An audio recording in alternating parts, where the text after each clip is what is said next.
Okay guys, let's talk about how you get signals to the personal mixer over here.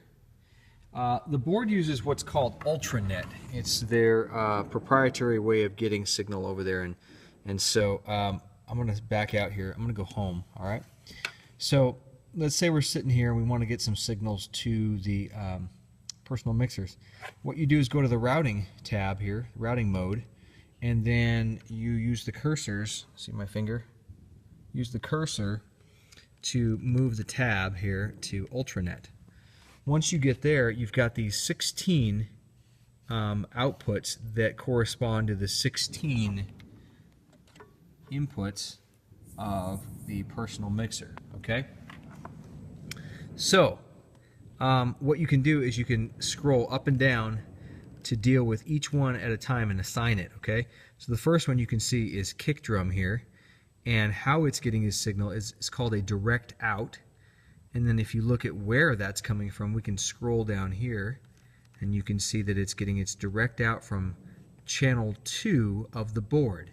So if we look down at channel 2, what do we see? Kick drum. So what we're saying here, I got to show you one more thing. There's also this thing called tap. Think of it as like a tap on a hose, or a tap off of a water feed of a house. We're basically saying, where are we getting the signal in the whole signal chain? If we go back to channel this home page, you can see. Remember, there's all this signal flow here. You've got your 48 volts phantom power. You've got your low cut. You've got your gate. You've got your gain adjustment here. You've got EQ and insert point, dynamics. Then it hits the master, or it hits the fader. Then it goes out the left and right bus. So that's kind of the signal flow through a whole channel. Well, what this routing page is asking you is, hey, where do you want to get a feed from in the signal flow?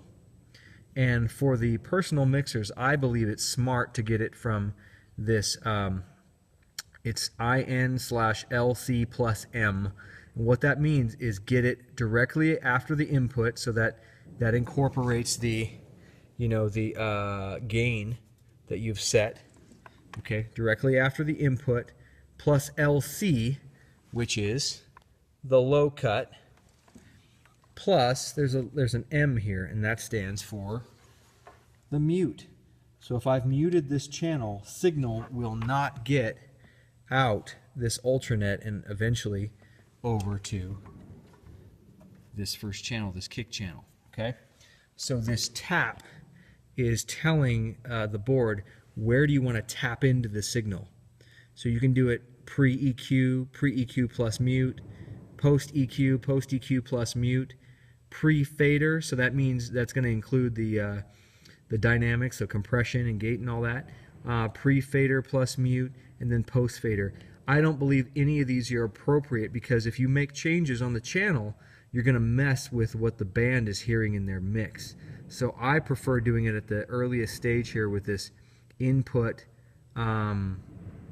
plus low cut plus mute. Okay, so that allows you to mute the channel so you don't pop anybody's ears. If somebody's like, let's say there's a guitar player who wants to plug in, you can mute the channel before they plug in and won't pop anybody's ears. So that's how I have all of these set up. I'm going to scroll down. You can see that there's SD for snare drum, drum cue left, drum cue right, and so on. And you can assign it where you want it to go on the personal mixer by doing this scrolling. So that is Ultranet, and that's how you get signal to the personal mixers. All right? See ya.